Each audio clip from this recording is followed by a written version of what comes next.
Hello, everyone. Thank you for tuning in to our 5G Campfire. I'm Imran Yusuf. I lead the 5G ecosystem enablement team for the infrastructure line of business at Arm. I am really excited today to be joined by one of the top operators in the world, Vodafone, and one of the top SIs in the world, TechMahindra. Joining me from TechMahindra is USR, and from Vodafone, we have Andy Duncan. I'll let Andy and USR briefly introduce themselves. Andy?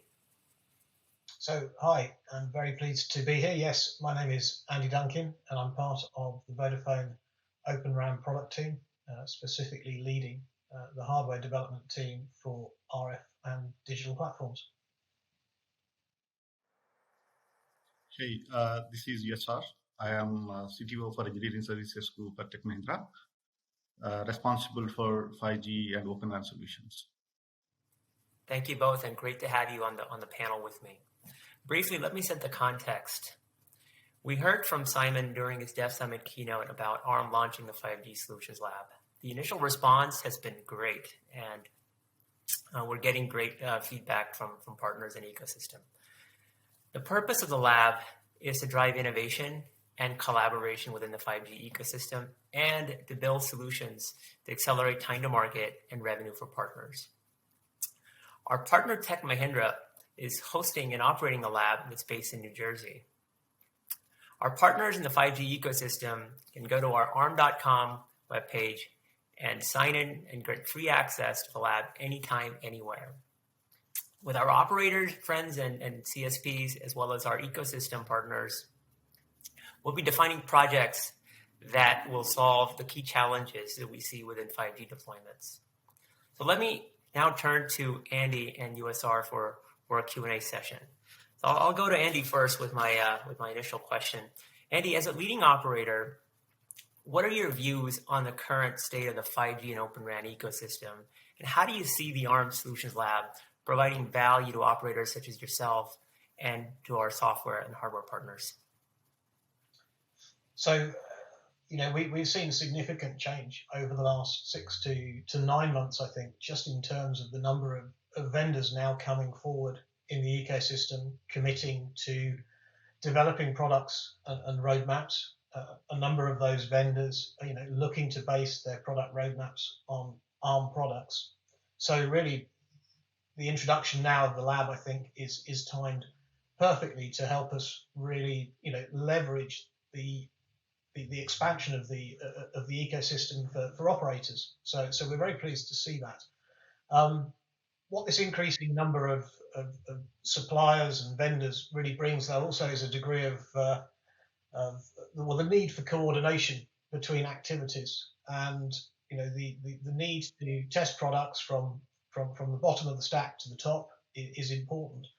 But we need a variety of different labs in the ecosystem fulfilling different roles. So to have an ARM-based lab will enable us to focus testing onto that base of silicon. It also means that we will bring together in that environment, or you guys hopefully will bring together in that environment, a number of very relevant vendors into the mix, both hardware and software vendors. And through that, what is super important to us, and Imran, you touched on this, is really innovation. And we're driving all vendors, and our aspirations for our Open RAN platforms are really, very, very high. We deliver networks today of very high KPI performance. We want to be able to do that and even exceed that with our Open RAN platforms. And the reality is that if we can get that right at the silicon level, it's then quite natural that all of the products in the DU space or the RU space will follow, achieving some of the basic KPIs and enabling then vendors that are OEMs putting those into their product to achieve the right level of performance and hopefully to a common set of requirements that we've aligned across the industry. So, that's why we think that this is really, going to be a critical enabler for the broader ecosystem. I think that we'll all be able to make very good use of it. If we can drive innovation as a number one objective, fantastic. And then the benefits that we see coming through more aligned testing, interoperability, I think are all going to be critical in enabling us to get commercially hardened products to market to meet all of our operator requirements. Thanks, Andy. Thank you for that insight. USR, TechMahindra is playing a pivotal role in the 5G value chain. As an SI, from your perspective, where do you see opportunities lie in the 5G and Open RAN space? As you rightly said, we are a leading system integrator, and in fact, we work with many of the telecom operators in virtualizing the packet core, management applications, operation support systems, and that has given them benefits with respect to scalability and flexibility that is required in the deployment of the software-only functions. But coming to RAN, virtualization of RAN is a far more tougher challenge, simply because one is the RAN ecosystem, the way they are traditionally designed, they all used proprietary interfaces, and to add to it, the RAN networks are very performance sensitive, latency sensitive. So it is not easy as it was with, say, packet core network, for example, or operation support systems. So there are initiatives like Open RAN. There are many initiatives have started trying to standardize on the internal interfaces. And so the objective of that is that the ecosystem will develop, there will be more competition, and there will be innovation as a result coming in. However, while any new technology adoption would have its own challenges, Open RAN also brings in a set of challenges. If I were to quote the topmost challenge, is the integration complexity of bringing together the software and hardware components on different vendors, and then making it work like as if it was coming from a vertically integrated single vendor solution in the previous days, right? Previous era. So how do you go about solving this? As Andrew said, right? Andy said, a platform is required for these vendors to come together, and that is where we are working with Arm to be able to set up a 5G Open RAN solutions lab that primarily is trying to drive three benefits, right? One is bring together the ecosystem partners to be able to create solutions which are mature, protocol compliant, and pre-validated for scenarios that are compliant to 5G use cases. Two, we also want to work with this entire ecosystem, whether it's silicon, RAN vendors, edge vendors, to be able to create newer use cases. And third one is, in the process, we also want to generate IPs, intellectual properties, the accelerator frameworks that helps operators to accelerate their adoption, maybe migrate from the legacy networks to the new generation networks. So that's how we are going about setting up this lab that brings together the ecosystem in there. Thank you both. One of the things I'll mention here before I go into the next question is, in the lab, one of the, as you both pointed out, it's driving innovation, it's driving collaboration, which is really critical for the 5G technology transformation that as an industry we're trying to drive. And the lab that that we have here is going to help tell our story through blueprints and POCs and case studies, partner catalogs. We believe that having a thriving hardware and software ecosystem, having developers, integrators, all contributing is going to be critical to the success of the entire 5G transformation. So let me go a little bit deeper now and touch upon what are some of the use cases and KPIs. Andy mentioned KPIs and benchmarks that are of relevance, that are challenges today that we need to help knock down, and how the lab can facilitate some of those facilitate that process by removing some of these challenges. Andy, let me go to you and get your perspective on this. Thanks, Imran. So in all of our strategy for Open RAN today is very much it's a macro first approach. So we realized that we needed scale to drive such a change into the marketplace. It's interesting in recent months, perhaps as well, as we've seen the increase of activity and introduction of new vendors, but also a lot more interest in the areas of small cells and private networks. And the beauty of the Open RAN platform and its architecture is that we can accommodate those under one common implementation. So that's, our approach remains, let's take the more challenging macro scenarios first, ensure that we're driving the right requirements and roadmaps into our silicon vendor partners, and from that, hopefully, we'll end up with hardware platforms that meet our objectives. Now, in terms of those, the benchmarks and what's important, I wouldn't be an operator if I didn't sit here and want to talk about cost and the importance of driving that down in the platform. The more cost economic we can make our platforms, the more customers we can reach. And at the end of the day, that has to be one of our primary objectives as an operator. Energy and power efficiency, again, absolutely critical in terms of the hardware that we're deploying today. And one aspect that we don't always think about when we talk about energy efficiency is that if we can drive more efficient solutions and designs, it means that we can also build smaller products which have less visual impact onto the landscape, and from any hardware engineer's side and point of view, that has to be a good thing. So again, this is where we're starting to really target our primary objectives, and we think that working with silicon vendors and the silicon ecosystem is absolutely the right way to go about this. If we look back 12, 18 months, as a hardware team, we were spending probably 60-70% of our time talking to OEMs. Today, we're spending 60 or 70% of our time talking to the silicon ecosystem. And the reason for that is that if we get the right silicon roadmaps in place, if we understand the challenges that the silicon vendors have in meeting all of the requirements of an operator, so power being just one example, compute density being another key objective. We see with 5G rising, traffic profiles and challenging scenarios coming in from our customers in terms of wanting that service.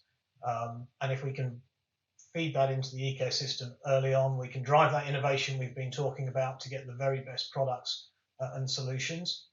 And the other key point we see in all of this, and why I think the Arm Lab will play a significant and important role, is that the purpose of Open RAN is that we maintain an open ecosystem and interoperability and connectivity between products.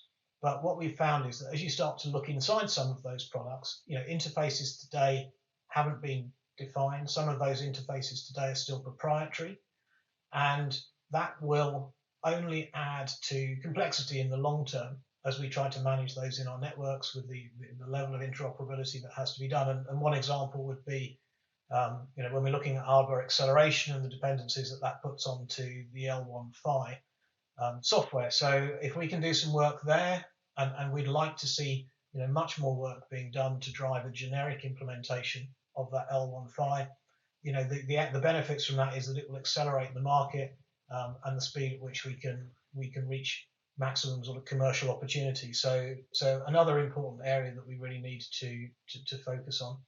And that's why in terms of sort of benchmarking, I see that the Arm Lab is at the very beginning of the chain. And if we can do both silicon benchmarking, as we refer to it, so almost like for like testing between different chips offering similar solutions, be it DU or RU based, that gives us the first step in the process, and then we start to put onto that, let's say, more RAN specific loads and applications, and we start to build the multi-layer cake that eventually puts the whole platform together. But putting that platform together inevitably needs time and has a cost implication on all the vendors that are participating. So, if we can do some of this testing at the very first step at the silicon level, we're bringing hopefully more cost efficiency into the overall ecosystem to help the vendors and to help them to develop the products that we want. So the value proposition that the lab brings and the enhancements that it brings are really quite important, that we really maximize the assets that the vendors have and enable them to drive those to make the very best products possible. And then really once we're over that stage of benchmarking, the other thing that I'd like to talk just very briefly on is, the importance of collaboration, I think, across the whole of the testing landscape. We see a number of labs today from operators such as ourselves, but also from vendors coming into the ecosystem. But it's important that we test all aspects of the platform, of the capability, and we don't perhaps, we try to avoid duplication. So we need collaborative testing. So Vodafone is a very strong supporter of the work that the Telecom Infra project is doing and the ORAN Alliance. And I think it would be fantastic if we can find a way that the Arm lab can sit and contribute into that testing ecosystem, because at the end of the day, that's very much about benefiting, the vendors and customers to take cost out of this aspect of Open RAN, and then us as operators and our customers will reap the benefits of that cost reduction. Thanks, Andy. You had a lot of key nuggets in there. So if I can parse out one or two, and then I'll go to USR for a follow-on question. You mentioned having an open ecosystem is critical. That means you need to have inclusivity. You talked about having collaboration, which is really critical, so that hardware partners, software partners, all of us are working together. And then the other thing that's really important that you touched on is we're not going to be able to do it all in one big fell swoop. It's going to be a phased approach, which is how we're looking at implementing some of these projects in the lab. So let me go to USR, and if I may ask you, USR, to talk about what TechMahindra is doing in regards to solving some of these challenges, and specifically if you can talk to, we have a world-class lab set up now, what some of the facilities and the services that the lab will be providing to our ecosystem partners. As Andy mentioned, right? So there are a lot of testing is required to be done to be able to certify that a fully integrated, disaggregated solution can go live. So what we are doing, and when the intent is that you want to encourage the ecosystem vendors to come in, niche companies coming up with newer solutions, newer components.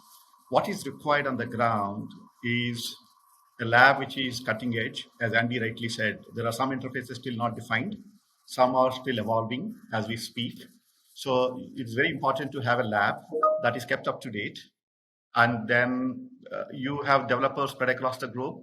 So obviously it has to be remotely accessible, configurable on demand, highly automated to make good use of the resources that you have in the lab. So this is exactly what we are trying to put together a lab with all the characteristics. Plus the lab can be used to establish many of the prerequisites that any solution you would look at, right? One, basically, we are geared up from day one to be able to validate the protocol compliance of different components that go into RAN, be it is radio units, DU, RU, the conformance to Open RAN specifications is what we'll start with. Then we have, from day one, we have planned to be able to do performance benchmarking of the products that are developed on different silicon for the capacities that you can take and the performance of each of these elements, particularly the front haul, in the context of a typical radio operating conditions or the WAN operating conditions for jitter, for example, right? The latencies that are involved. How does this performance will go either way if you were to encounter these real-time operating conditions? That's what this lab will offer. Then we also have, ultimately you can do component level verification, but then the end-to-end scenarios obviously are to be verified in the context that it interoperates with the rest of the ecosystem components. That's what we are trying to put together: verification or validation of the procedures that are required for tier 1 operators like Vodafone, for example. And then all these components individually ran alone will not solve anybody's problem, right? It is the end-to-end use cases for 5G enterprise networks, for example, or telco use cases, is where we would not only validate each of these components, do the performance benchmarking, we also want to go and create end-to-end use cases. And that's where some of these operate KPIs that you talk about, whether it is manufacturing, for example, where the rubber meets the ground, right? So how does the end-to-end use case will work with 5G in place? Does it meet the critical mission control kind of KPIs that are required on the floor? This is exactly the 4 lines of offerings that we are putting together. All these of the facilities that I talked about, features, are available from day one, and we hope that this will definitely help build the ecosystem so that there is competition, there is innovation that is kicking in. 2 is that it will help create ruggedized solutions to reduce the cycles that today the operators are putting together to be able to validate. We would want to take that load off, some kind of pre-validations, so that we will, operators will start validating for the specific use cases rather than having to do the entire homework right from ground zero, right, to starting from the basic testing. That's what we would look at. That's how we are planning this lab, Imran. Thank you, USR.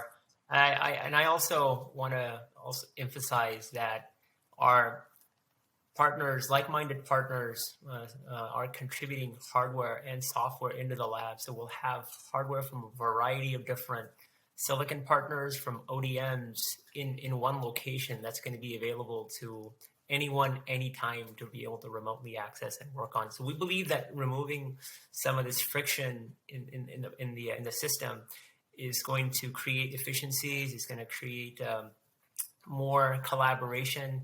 And to Andy's point, we're so excited to be working with operators and working with their labs as well as other industry labs. The intent is to foster this collaboration and essentially accelerate the movement and transformation. So really looking forward to this journey that we're on. And what I'll do is I know that we would like to get final thoughts from Andy and then USR, and then I'll bring this session to a close. So Andy, I'll go to you first.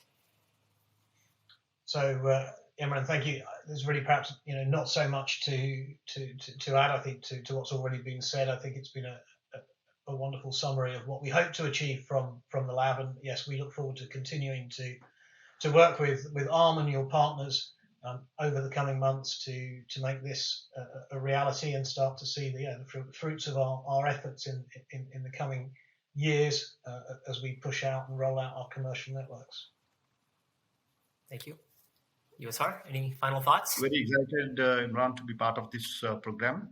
I truly believe that there is a business problem to solve with respect to RAN. As I said, Open RAN is a concept. We have to make it work, and to make it work, I believe that we are taking the right steps to bring together the ecosystem and then make end-to-end solutions that are ruggedized, ready to hit the ground live. Thank you. Thank you, Andy. Thank you, USR. And I'd like to bring this session to a close. Please join me on Zoom for a live Q&A as we look forward to your questions and comments. Thank you.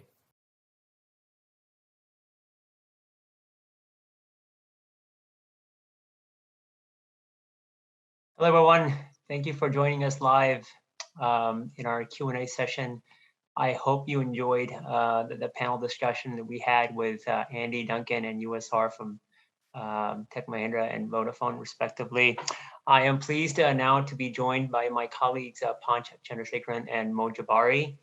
Panch leads our 5G go-to-market segment team and strategy, and Mo is on Panch's team responsible for our O-RAN segment strategy and go-to-market. So just a quick housekeeping. You'll see a text box at the bottom of your media player. So we would love to hear your questions and comments. So please send us your questions, and we'll do our best to answer as many as we can. And in the event that we run out of time, rest assured that we'll have all your questions, and we will make sure that we were able to answer your questions offline.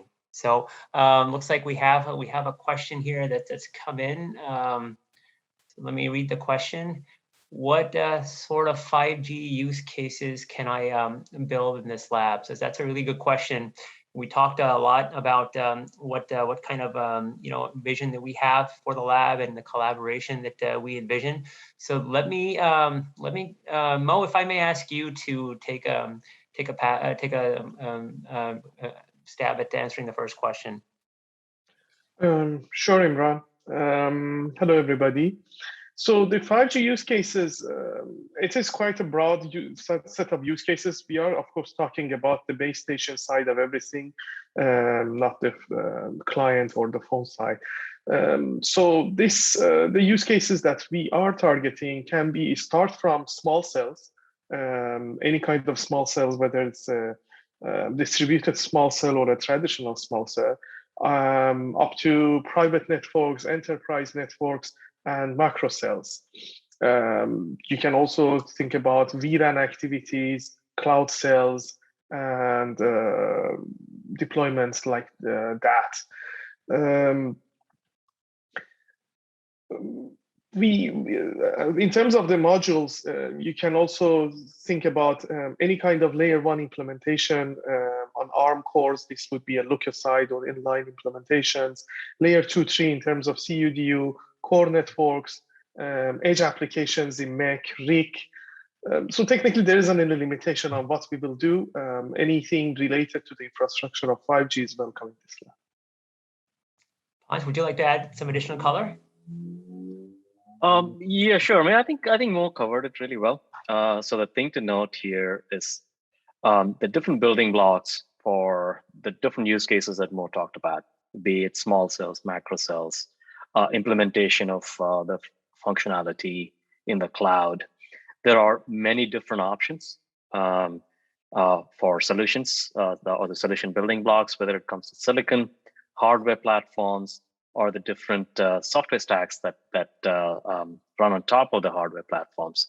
And so obviously the goal, as Imran and Andy and USR very nicely articulated, the goal is to bring the best possible combination of these different players in the industry to address the different use cases and provide the most optimal solution.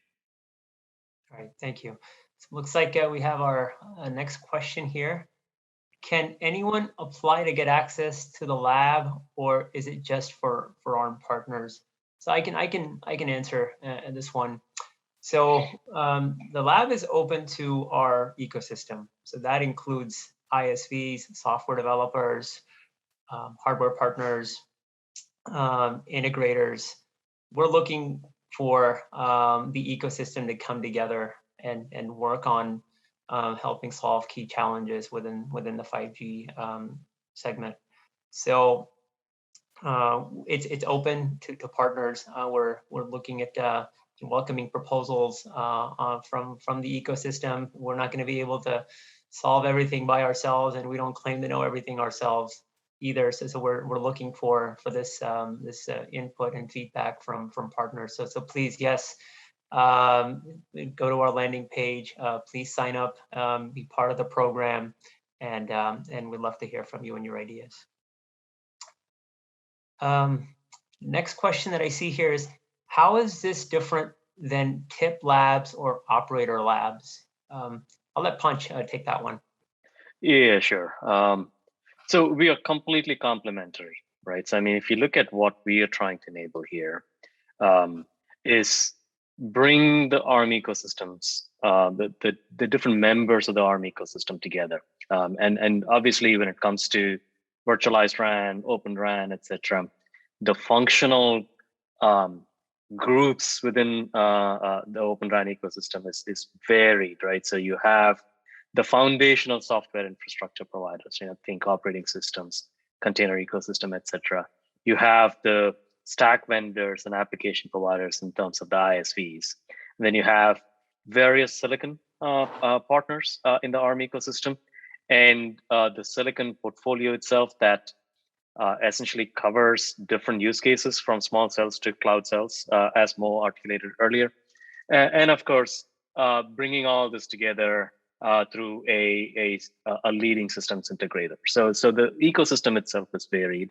And what we are looking to do is bring everybody together, build the right solutions for the right application or for the right use cases. And how do we work with other labs, for example, right? So I mean, it's like we are essentially trying to remove these elements of friction that exists today for the ecosystem to work together, right? So typically these interactions are one-to-one, and they often tend to be siloed. So do we want to make this into a many-to-many collaboration and innovation, which means that we are really short-circuiting our path to what operators would care about, right? So by the time we go through some kind of lab trials, field trials with operators, there is a certain level of maturity that happens with the solutions that are already baked and incubated in the Arm lab. So there is definitely a iterative collaboration between the operator labs and the Arm lab. And as far as TIP labs are concerned, which was the other part of the question, again, it's complementary because we are looking at building the right solutions for the right use cases based on the Arm ecosystem solutions. There could be some kind of certifications and work with the TIP folks in providing that certifications with the TIP labs. Thank you, Panch. Next question is, are all of the supporting partners from your announcement donating to the lab? So we've had wonderful reception, and the response has been great from our ecosystem and the industry across the board. So we've had support from Vodafone, Dish, Google Cloud, OEMs such as Mavenir and Parallel Wireless, all of our silicon partners, ISVs. So depending on who the partner is, there are going to be some partners that are hardware partners who will be contributing, donating their gear, hardware into the lab, ISVs as well. So it's going to be a mix. Operators will influence many of the projects that we work on in the lab. Use cases and KPIs, some of what Andy Duncan mentioned when he was talking are relevant to them. How do we show TCO? How do we show cost-effective and performance solutions so that operators can benefit from the work that the lab will do. So it's going to be a mix of what the partners are going to be providing. It could be hardware, it could be software, it could be use cases, it could be proposals. So it's going to be a combination of all of the above. Is the lab available now, and how do I get access? So the lab we're launching today, it was, as you heard from Simon during his keynote, we will have the lab be available and accessible to our partners in Q1 of 2022. Let's see here.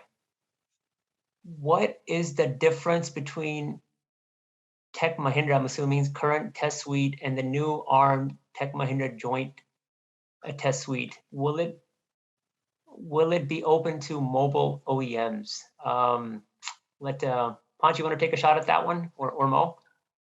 Yeah, I'm trying to understand the question. Current test suite, and okay. First of all, means like maybe I'll address this question this way, April, and happy to continue the conversation if you are asking for something, right? So there are a few different elements to what we're enabling in the lab through TechMahindra, right? So first off, having the end-to-end setup with that is accessible to solution developers, right? So in this case, you could be a software provider that plays into a very specific area of the network, say RIC, right? So, but what the lab enables is providing access to end-to-end setup, starting from UEs to like the RU, DU, CU infrastructure provided by different players, and so that is one element of it. The other element that was talked about earlier